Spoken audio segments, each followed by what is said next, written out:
This is a video about my trip to Northern Iceland. Like most people, we started in Reykjavik and there's loads to do in Reykjavik. You spend easily a few days. There's the Sun Voyager, beautiful views from the likes of the top of the church and the clock tower. And then all around the city is street art. I've been many times, I've never been bored, there's plenty to see and I'd recommend it. There's also great bars. My favourite at the moment is the Azlenski Barin. Great food, great atmosphere, often filled with locals, and you need to book a table ahead if you get the chance. There's some really interesting variations of food. This is a lobster style hot dog. This is skier yoghurt, done very differently in a crispy pancake. But that wasn't our main reason for the trip. We were heading north to the northern city. Much smaller place than Reykjavik, not so much there, but worth spending an afternoon, maybe a little bit longer, having a look around. You arrive, having flown from Reykjavik airport, which is tiny, on a prop plane, and when you arrive, the airport there is equally small and it's a walk across the tarmac. But soon you're in this beautiful city of the north with another church dominating the high skyline. Worth a look round if you have time. Some beautiful sights from the top where that church is. Once you've been there and seen a little bit of the street art, perhaps been to a bar or two, there's the inevitable 66 North outlet shop, which of course is worth a view, as is the cheaper factory outlet. And then we drove off to Godafoss, our first waterfall in the north, and wow, what an introduction to the north of Iceland. Amazing waterfall, especially in this frozen landscape, absolutely stunning. We had a good walk round the whole of the perimeter and got some lovely photographs, as you can see here, and a few posies of course. And then we headed off to where we'd be staying for the rest of our trip, which is some guest house right near the lake. And what a great location. Although the guest houses don't look great from the outside, they're really warm, really cosy, and really great hosts, including this very friendly Tok. How he stayed in the cold for that long, I have no idea.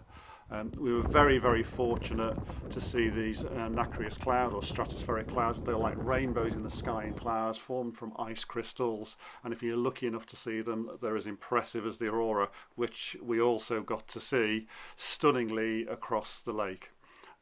Amazing show.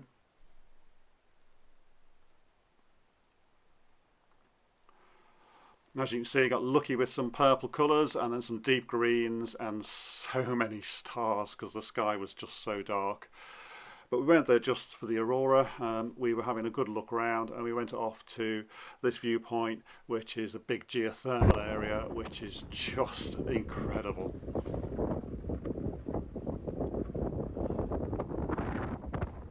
Although, as you can see, not much snow, it was still bitterly cold and layers are definitely required up in the north. Stunning view there of the sulphuric geyser. And there's a bit of a closer up view. It's deliberate I took it in the direction away from the wind. And some stunning views around the entire of that area. And although there'd not been much snowfall, there was a little bit, and the moon even popped out, which gave me some really nice background interest in the photos. We were there, of course, to see waterfalls. To get to this place, you needed a proper vehicle with blow-up tyres. Really interesting driving in it. And if you're looking for luxury and you need a loo stop, I'll warn you now, this is the standard you might expect here. Tricky to get down to this waterfall from the car park in the winter. You definitely need some spikes on your shoes, but what a view, just incredible. And a great opportunity to get the tripod out and take some of those long exposure shots. Once again, back in the truck, and here it is going across some snow. And you can see here again why it's necessary. This is another beautiful waterfall, very different to the others, very icy underfoot again, but just inspiring. You can get really close to this waterfall, but it's very, very icy underfoot, and as always, you've really got to look after your health and safety. We went back to the geothermal spot because the snow had come in, and wow, it changed completely. This was another morning and we were greeted by this wonderful snow, and then the sun started to rise, which was just incredible.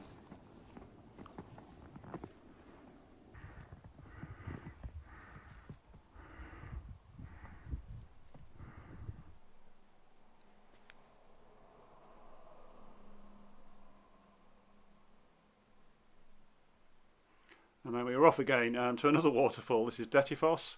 Again, quite a large drive. These are normal roads, by the way. This is just a normal vehicle.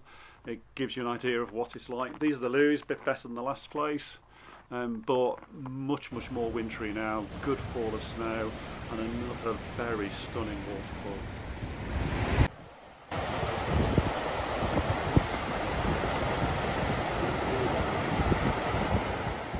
It's always tempting to focus on the waterfalls. Some beautiful photographs though around them.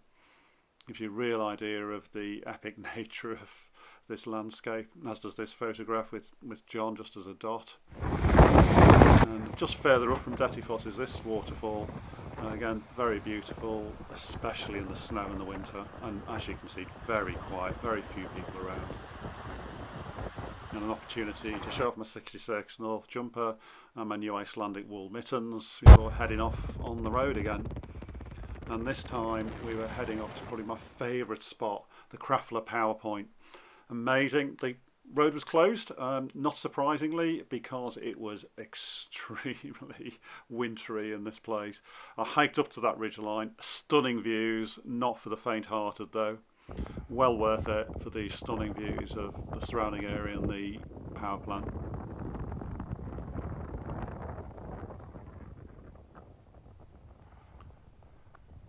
We were very lucky, as you can see, with the weather. Beautiful sunsets, sunrises, Aurora. You see the two people who were on the ridgeline earlier just coming down. And then we headed off to Husavik. I'd asked to go to this place because I'm a fan of the Eurovision film, and I was so pleased we did. It's only further to north. Cracking fish soup in some of the restaurants.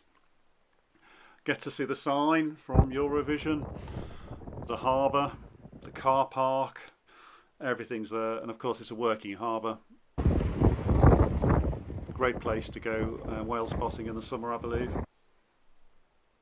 Well worth a trip for an afternoon, as is this place. We went here. This skyline is dominated by this crater, and I was desperate to go up to the top, and we were very fortunate to go up, seeing the clouds again and getting these wonderful views just as the sun starts to set. Just incredible.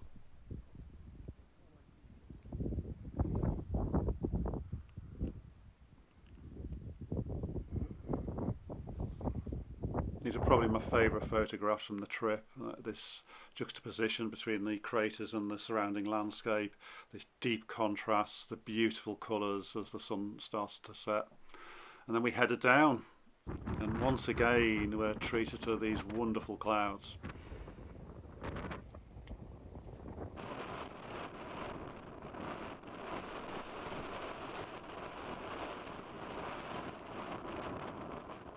You can hear in this clip just how windy it was and how cold, very bitter, but absolutely stunning. There's another view of the crater, and this was all around an area called the pseudo craters. Beautiful views, beautiful sunrise again, lovely colours.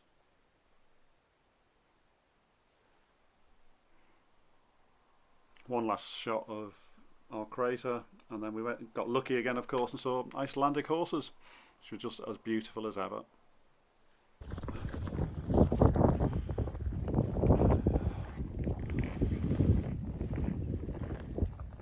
And then we were off back to Reykjavik, and very shortly back on a flight to go home. Would I recommend the north? Absolutely. Very different to the south, less busy, less touristy, more dramatic, but absolutely stunning. Highly recommended.